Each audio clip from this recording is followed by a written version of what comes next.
Daily lunch பாக்ஸ்க்கு என்ன back பண்ணலான்னு சொல்லிட்டு குழப்பமா இருந்துச்சுன்னா இந்த பொரியை ட்ரை பண்ணி பாருங்கள். செய்கிறதுக்கு செம்ம ஈஸியாக இருக்கும். சைட் டிஷ்க்குன்னு சொல்லிட்டு தனியாக எதுவும் செய்ய தேவையில்லை. இந்த பொரியை சும்மாவே சாப்பிட்லாம், இல்லைனா தயிர் ஊறுகாய் இந்த மாதிரி எது வச்சு வேணாலும் சாப்பிட்லாம். நல்லாயிருக்கும். எப்படி செய்கிறதுன்னு பார்க்கலாம். 1/4 கப் ரவை எடுத்திருக்கேன். அதே அளவு தண்ணி சேர்த்துட்டு இதை ஊற போட்டுடலாம். ஒரு 5 நிமிஷம் ஊறினா போதும். இது ஊறிட்டு இருக்க கேப்லேயே இங்கே ஒரு உருளைக்கிழங்கு வேக வச்சு எடுத்திருக்கேன். வேக வச்சிருந்த உருளைக்கிழங்க ஊற வச்ச ரவை கூட சேர்த்துக்கணும்.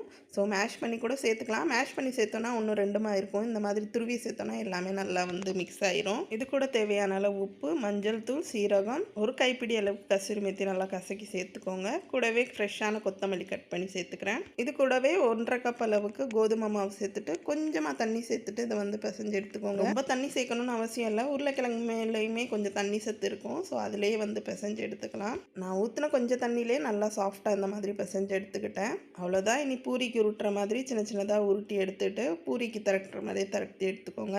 பூரி உருட்டும் போது மாவு சேர்க்காம எண்ணெய் சேர்த்து இந்த மாதிரி உருட்டிட்டு பொரிச்சு எடுத்திங்கன்னா பொரிக்கிற எண்ணெய் டஸ்ட் ஆகாமல் இருக்கும். ரொம்ப மெலிசா இல்லாமல் இந்த அளவுக்கு தேய்ச்சி எடுத்துக்கோங்க. இனி எண்ணெயில் போட்டு 2 பக்கமே திருப்பி விட்டு டீப் ஃப்ரை பண்ணி எடுத்துட்டோன்னா சூப்பரான பூரி ரெடி ஆயிரும். டேஸ்ட் நல்லா சூப்பராக இருக்கும். பிள்ளைங்களும் நல்லா விரும்பி சாப்பிடுவாங்க. ட்ரை பண்ணி பாருங்கள்.